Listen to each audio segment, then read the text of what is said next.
Hello and welcome. It is Sunday, April 14th. My name is Ben, and I am doing tests around marketing, Wardley mapping related services. Primarily workshops for teams who are working on important problems inside their company, and secondarily, individual services and courses, things like pragmatic Wordly mapping, which is the course that I've built over the last several years. It's gone through 8 or 9 iterations at this point. And also interesting kind of one-off services for consumers like map roasts and coaching and things like that. So I am doing this weekly test review and sharing with you because it helps me stay on target, because I have to articulate to you the thinking that I have for each decision that I'm making and whether it makes sense. When I have to say it out loud to you, it helps me figure out whether or not it makes sense. And you get to see a little bit of the inside of my process in the meantime, which seems to be a win-win for everyone. Today we're doing another test review, which means I'll show you what I currently have in motion. And it's a light week this week. There are only a couple things in play. So what I'm going to do today is give a quick overview of the things that are in play, maybe do a walkthrough about why I might be abandoning one of the options. And then maybe we could actually plan some new tests that would kind of get us back on track and get some new tests in motion. So that's the plan for today. If you have any questions about Wardley maps or how to go about it, you can always visit learnwardleymapping.com. And with that, let's dive in. Okay, first up, we've got test 108, and this is a test that's sort of placeholding some services that I'm getting from Olly, who is creating something called Senja. And Senja is a great testimonial platform, but one of the things Olly does on the side, at least until recently, is landing page roasts and helping with copywriting and making sure that things just make sense to people. And I always love this idea of like getting an expert copywriter's opinion on something like Wordly mapping, because like if we think about it, right, you know, Wordly mapping has this idea of like evolution, right? And so depending on what stage something is in, changes how you can treat it. And so stage 1 is like Genesis, right? Just recapping here, stage 2 is custom, stage 3 is product plus rental services. And it's always the weird thing is that it's kind of like there are almost like 2 stages within product. And same thing for like commodity plus utility. So it's kind of like there are 2 stages there.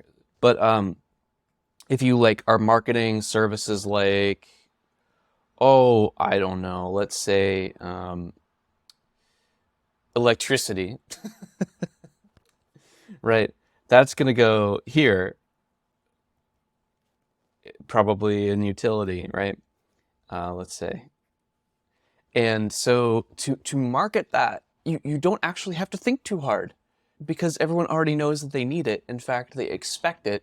And when someone moves to a new area, at least in the United States, the way this works is you have to just like, okay, who's the provider in the area that I can pick from? Well, picking implies that there's a choice. There usually isn't a choice. You take what you get. So electricity works that way. But if you're like talking about, oh, I don't know, like what kind of lawnmower to buy,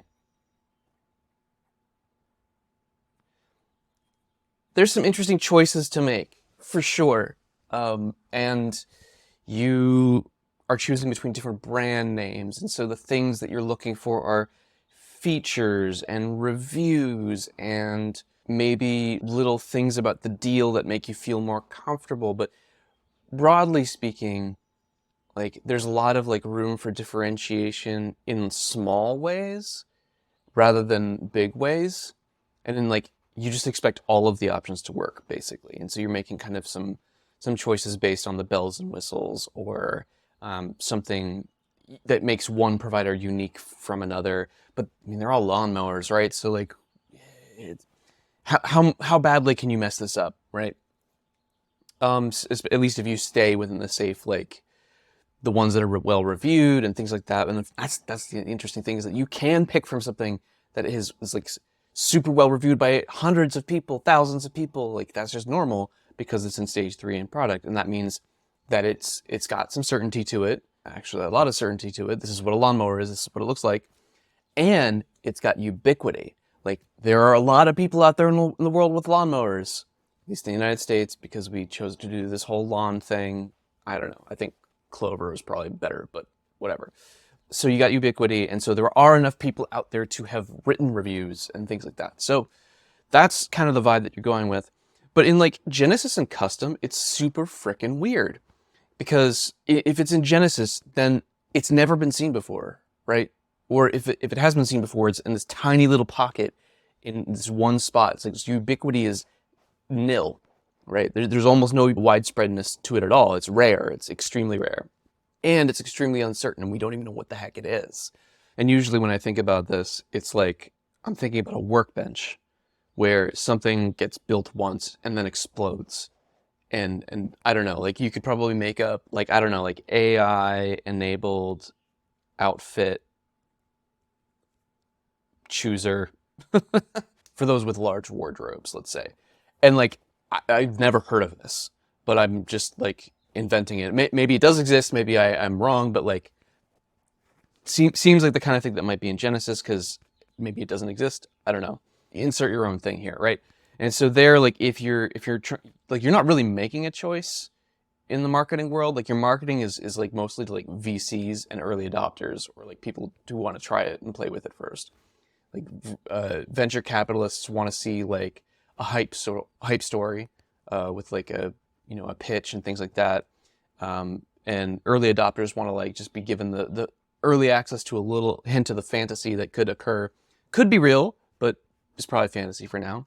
And just like chiming in here to say, I'm probably not being too careful about the way I'm using these words. Like, I'm not really referencing the innovator curve. I'm just thinking, generally speaking, who's going to be first on the scene when something cool starts to happen? I think of the early adopters curve, it's like innovators or like something like that. I don't know. Visionaries, I don't care. Insert the right words there. It's the folks who are there first, who are like, look at that. That's really cool. I want to know more about it, even though it's not even a thing yet. And then like between Genesis and product, you've got this weird stage, you got custom, where something has value, some value. And if you want one, you have to build it yourself, which means that there are no two alike out there in the world. And I think most folks would put Wardley mapping here. Because like, what is it really? Like, it's got something to do with strategy. It's got something to do with understanding how markets work. I would argue it's also got something to do with your skills as a model maker. You are modeling the organization in like the Russ Akoff way. It's like, what are the parts? What are the wholes? How do they interconnect and fit together? And different people would model the same situation differently. They would privilege different information, things like that. And like on top of that, then you've got this like set of principles that you should always do. You've got these patterns that you should look for, and you've got these plays or gambits that you can try in order to shift the way that the situation is going to work.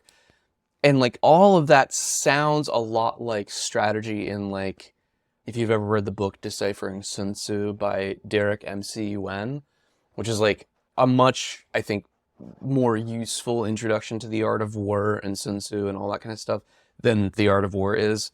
Because, I mean, as Derek M.C. Yuen would put it, the understanding of the art of war is still stuck in the translation phase. Like, we don't even have words to describe what the thing said in the manuscript, and so it's a whole like mess. But what Yuen describes is this idea of understanding the way things are already going, the way that the situation is going to flow by default, like water through a river, right? It's going to go a certain way. And that's like the climatic patterns. In my mind, those patterns that Worley talks about are kind of like, hey, yeah, so like these are the things that you should look for so that the world seems less random. That's because they're like, the world is flowing the way it's going to flow. It's already going there. So like step one, after you understand like what the situation is by making a map, step one really is don't resist the flow, right, by default. And you might find reasons to resist the flow later, but like step one, don't resist the flow. Or if you've ever been like surfing or like out in the water in the oceans, like don't resist the current, you're gonna lose. So that's what those climatic patterns are about, because they kind of tell you where the flow is going. And then you've got these principles, which are kind of like training, like how do you build muscle so that when you're out there in the ocean, you are able to sort of stay afloat.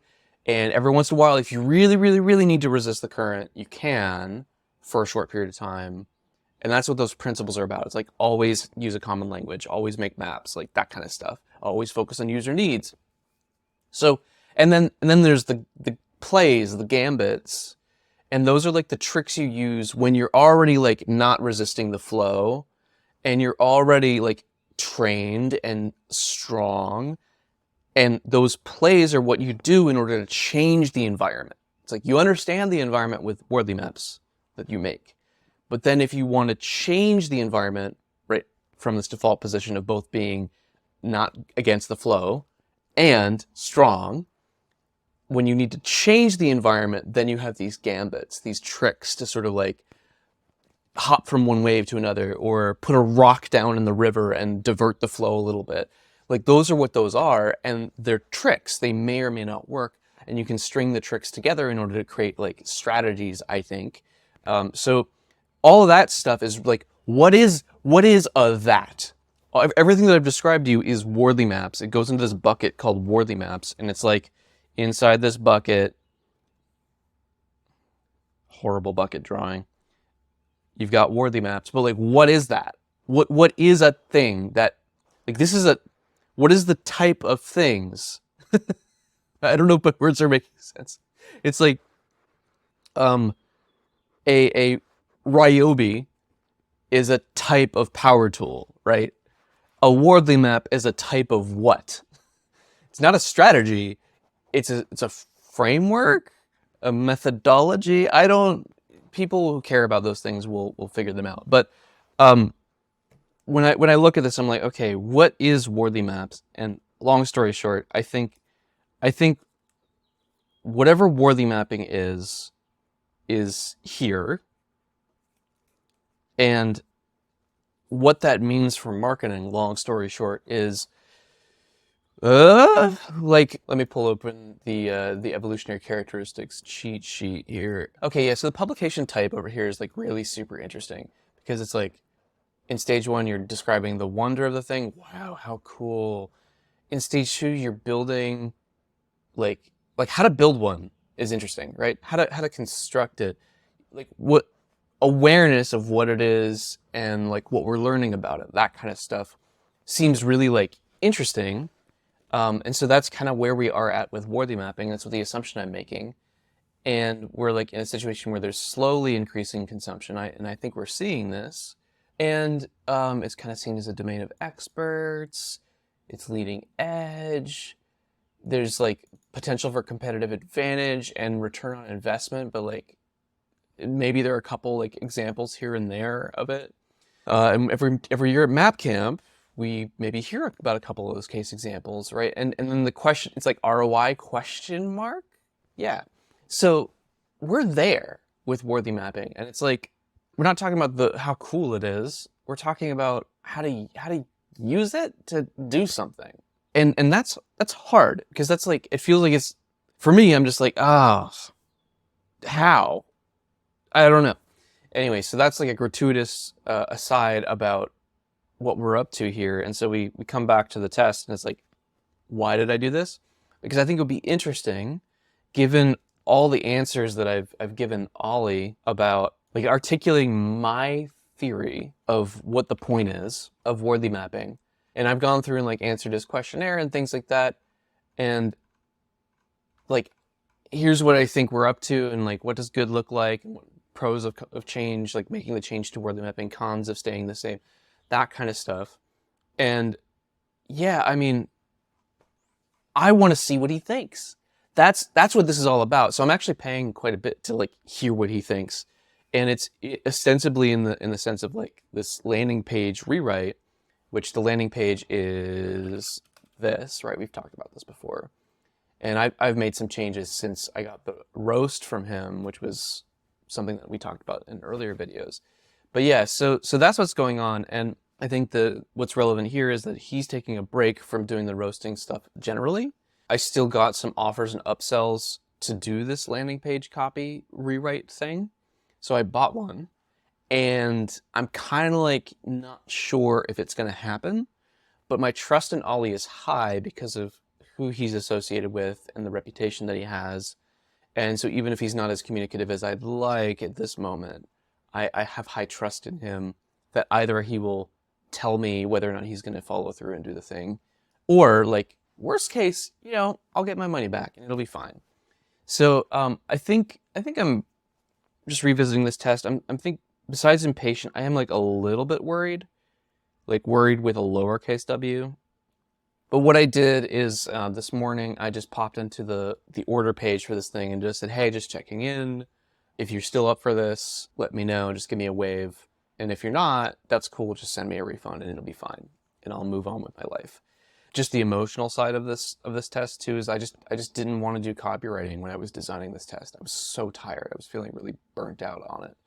Whereas now I'm feeling a lot better. So I could launch into a different copy related test if this doesn't work out. So that's 108. Long story short, it's still waiting for results, waiting to see if he'll do the work, and then also waiting to see what results we would get from the work.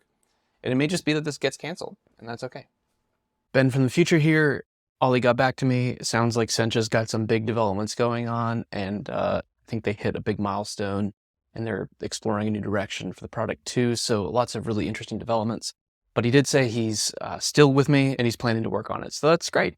I can just kind of keep this where it is. Next up is number 106, and this test is the only one that's currently like in progress. There's work being done on it. And I'm not really going to go over it here because it's not related to Wardley maps at all. It's actually about some things that I'm doing inside Growthtrackers, which is Lex Roman's program around marketing and things like that. So I'm going to be facilitating a session or helping design and facilitate a session there. So I have some things I'm trying, and I'm doing it kind of for not fun, but definitely for enjoyment, and also like seeing what kind of win-win things we can create there. But I'm just going to skip over that because that's going really well. And the tests, what I'm going to learn from the test is not really related to Wardley maps. So I'm just going to skip that. So next I'll talk about test number 114, which is one that I planned last week, but I haven't carried out yet. And in part that's because of some challenge and review that I got from Lex Roman during one of the Growthtrackers programs, and I'll go over that in a second. But the basic idea was to make a more clear offer around this Wardley mapping roast idea, which I admit is like inspired by some of the stuff I did with Olly and some things that some other people are doing who are in Growthtrackers. I was like, I could try this. It seems fun. And guess what? It is fun. I did it with one person and it was a blast. I had a really good time. And I learned a lot too. And so it just kind of like was nourishing for me. So what was it? So the idea is that I'm providing like constructive feedback on a map. So someone sends me a map and I spend 20 minutes or so like going through it and providing critique, mentioning things that I notice. In the case of the first person, I made like an hour and 20-minute long video because I was having such a good time. But yeah, so my test here was going to be to write an email with the offer about what the roast is all about and things like that, in case you're following along. I'm down here, right? And I was going to write that offer and I was going to send it to the interest list. So there's like 8 people on that. And then send it to the main list, which, has, I don't know, 2,500 or something like that people, which might be more, get more response. And then I was just going to like let them go. And if they were interested, sign up through Stripe. And I wasn't going to make a landing page. The email was going to be the landing page to the extent that it needed to exist. So that was the idea, and my expected results there was like, hey, 4 opens for the interest list. Remember, there's only 8 people, 1 click, 0 buys. And then for the full list, 1,300 would open, 52 clicks, and 1 would buy. And I'm charging like $20 for this right now, which is way too inexpensive for what I'm doing, but I just didn't want price to be the objection. And I figured I could, if I got a lot of traction up front, I could ratchet it up and increase the price as protecting my time becomes increasingly more important. And like generally speaking, like this is a quick test. It's one that does relate to money, although not a lot of money. It's definitely enjoyment. It's definitely on mission, and it's definitely quick. So like, why not run the test, right? But then Lex Roman runs these sessions in Growthtrackers where we get to kind of go over our plans and tests and kind of learn about stuff. And so we did one together here in Canva, where basically we went through like how did we get here, right? I sent an email about an event, a bunch of people joined the event, which was great, and then during the event I pitched the roast and did a follow-up email where I also pitched the roast again. I just had this simple like ConvertKit like email list landing page where like you would sign up if you were interested. Only 8 people subscribed, but like of the people who actually clicked, hey, that's a really good conversion rate for the people who clicked that link there. And then so I tagged those people in ConvertKit and I emailed a couple of them one-on-one. 3 people were like super interested, and I think like those people were already on the interest list. So, and what you're noticing here is I'm like, what I did with Lex is we were recording all these statistics, right? But along the way, we were thinking about test ideas, thinking about open questions that we have, right? About what kinds of doubts we might have about this. So for example, if you haven't ever made a map, you've probably never had that moment where you're not sure if it was done right, right? So are there enough people at that stage for that offer? Is the fact that there's like no real reaction during the event, the fact like an indicator that there's no interest in this kind of offer? Like only a couple people signed up. Do people know what this roast looks like? Is that one of the reasons why they're not interested? And again, are they too early? Have they not made a map before? So that's like the kind of stuff we were talking about, and this is getting closer to the test itself about whether or not I'm going to do more of pushing more in this direction. If only 8 people signed up, does that mean there's not enough interest? I was thinking about changing some of the language, like calling it constructive feedback instead of a roast. Yeah, and then looking at the conversations I had with people, there were 2 hesitations that came up. One is, I have these questions that I want to get answered. Am I going to get those questions answered as a result of this roast? And for this person, the answer was yes, because I wrote them some emails back and forth. We had a whole conversation. And look, hey, an indicator that maybe it's too early. I don't have a map yet. I have to go like embark on the struggle fest that is making my first map in order to take you up on this offer. So yeah, I'm like, okay, my test ideas here, which we were just talking about over here, is I should send this to the main list. I should send it to the interest list in the reverse order there. And maybe I can segment the main list by who's made a map before. I think maybe I can find people who've enrolled in the course and do that kind of segmentation. Like that seems where the gold is here in terms of insights for this overall test. And then like, yeah, here's the simple landing page, or not the landing page, but the simple like checkout page, right? $20. And then follow up, which is like, hey, expect to hear it in about a day. Yeah, and so only one person made it all the way through, and so we were thinking, okay, what's the next test? And what ensued in the conversation was actually that, wow, this is a lot of work, Ben, for $20, and it may be fun, but is this what you need to be doing right now? And unfortunately, I think the answer is no. Maybe I get distracted by the shiny. I was excited about the roast concept. It was fun, but I don't think it's what I need to be working on right now. And just for clear contrast, what could I get from this? Well, a continued visibility with the people that I care about and I could learn some things, great, but like, it's only gonna be like $20 a pop. Maybe like eventually it would be like $100 a pop or something like that. But we'd have to get there after a while, and it's still a service that's attached to my time. So it's not even like a good use of my time from that standpoint. Like I need to do things like take care of my family. Like I can't be doing low value offers if my goal is to take care of my family and make sure that we're in good shape. So it's like, okay, does this really make sense? And contrast that with the workshops that we run. Like workshops are a lot of work. There's so much work. So much work. But if I do 2 a month, then I'm in extremely good shape, basically. And I need to be selling those because of their high dollar offers. get me into a team situation. It's high impact, high leverage work where I'm, changing the direction of an organization by helping them think differently, which is higher leverage than working with one person at a time. So from a mission standpoint, I need to be doing the higher leverage thing. From the money standpoint, I need to be working with teams and doing the high budget thing. So I'm bummed about this. I'm a little bit sad because I enjoyed it. But I think the end result is that I'm gonna have to cancel it. I am gonna put this somewhere though. Like, it's good to know that this is a service that I can offer, and actually it might help the right people at the right time if I put it at the right place. So I'm thinking about putting this as a downsell from Pragmatic Wardley Mapping, my online course. So you do the course and you're stuck with like a what now moment. And yes, the course tells you what to do in that moment, but you might still need a little bit of hands-on help.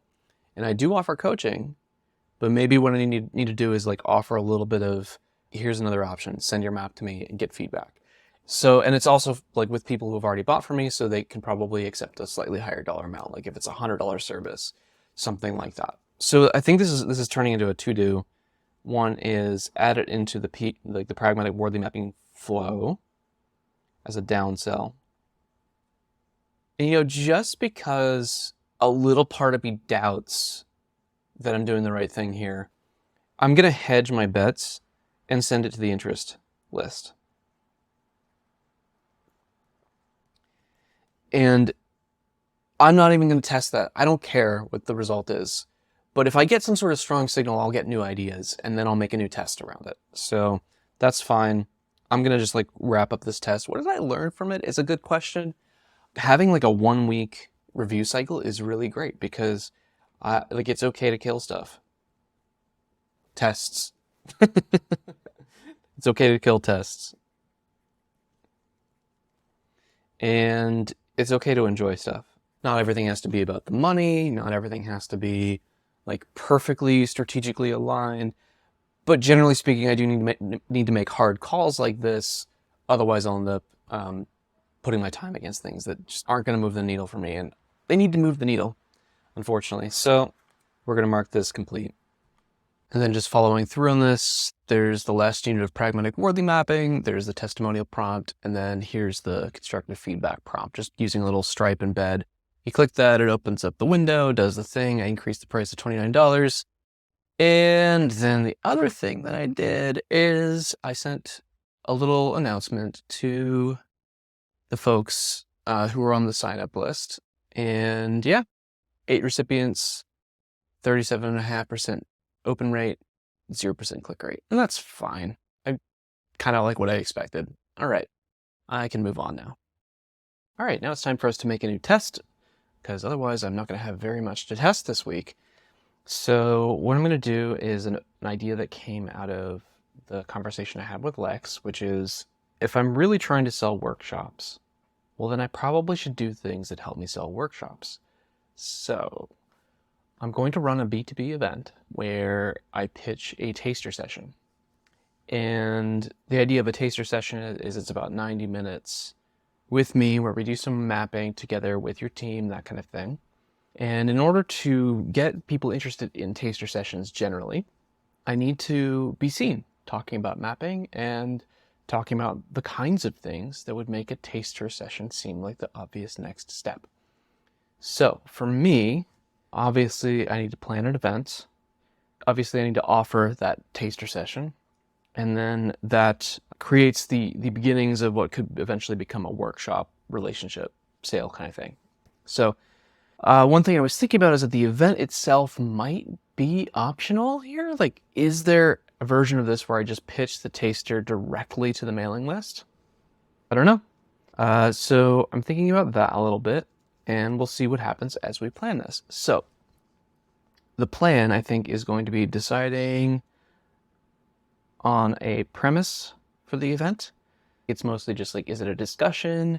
Is it about a specific topic? Is it in a specific format? And I'm going to do some thinking about that to decide. Like, for example, I think it would be really cool if for a B2B audience, I could do like a virtual strategy session on a hypothetical scenario and kind of replicate some of the behaviors that we see in like a sandbox exercise that like firefighters might do, or that you might see in the US Army, that kind of thing, but with a map and it being a business problem. So I'm thinking about that as a potential premise, but we'll get there. The second thing I'll need to do is design the pitch. So what's the, instead of a landing page, I'm gonna have to say words out loud, either in an email or, well, definitely in an email, because at least for the event, there's gonna be a follow-up. And if I decide to pitch to the email list directly, it'll be there. But also during the session itself, because I think while I have people's attention is the best time to pitch this kind of thing. It's like, provide with so much value, pitch the thing, provide with so much value, follow up. That's the kind of like dynamic that I want to create here. So what is the pitch? Got to design that. And I guess I'm doing this out of order a little bit, but I'm going to have to pick a date and email that date. I'll probably pick next Tuesday, so not this upcoming Tuesday, but the following one. It seems about the right amount of time. It's not a huge lead time, but it's enough to get a couple people interested, maybe. Okay, and then what am I going to do? Maybe I'm overcomplicating it, but as part of registration, I was thinking about asking for company and maybe some other stuff like team size, like really like salesy questions. And I think that might help make sure that the kinds of folks who decide to register are the kinds of folks that I'm hoping to sell things to eventually, right? This event isn't going to be for individuals who are just like doing lifelong learning stuff. No, this is like about business. Ugh. Okay, moving on to expected results. We've got 3 phases here, and then, okay, so there's pre-event, there's during event, and post-event. And the pre-event is going to be like, there's going to be an email. I'll send it to all 2,500 people on the list.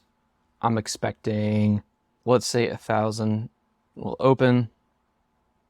And yeah, let's say like 75 will click.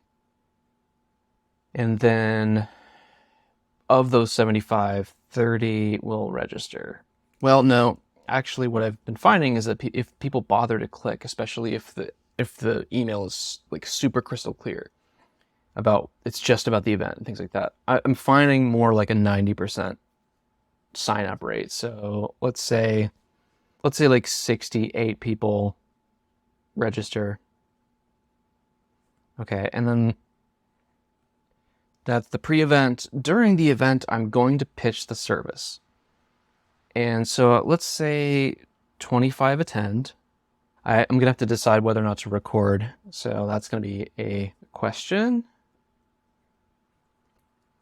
And of the 25 who attend live, I'll get like 3 of them to click. And when I say click, I mean like open up the offer page for the taster, which is not going to be very complicated. It's just literally going to be buy here, that kind of thing. I think probably the landing page here will also be like a slide that I make for it, maybe. So I think that'll be important. Instead of sending them to a landing page, I think it's going to be that I have like a slide with this concrete like proposal of what it's about. Post-event, there will be a follow-up email that'll go to the people who registered.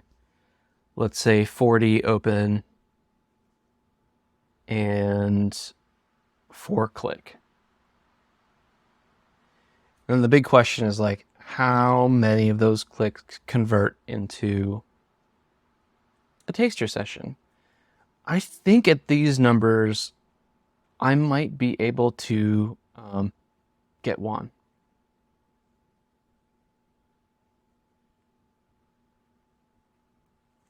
I think I could get 1. Oh, man. Is that really all I think will happen? Man, that's brutal. Okay, so what Lex always says is if you're testing something, you want to start from the money and work backwards. And I think that's right, or useful at least from an analysis perspective. And here I'm saying, okay, the opportunity they have to buy is live on the call.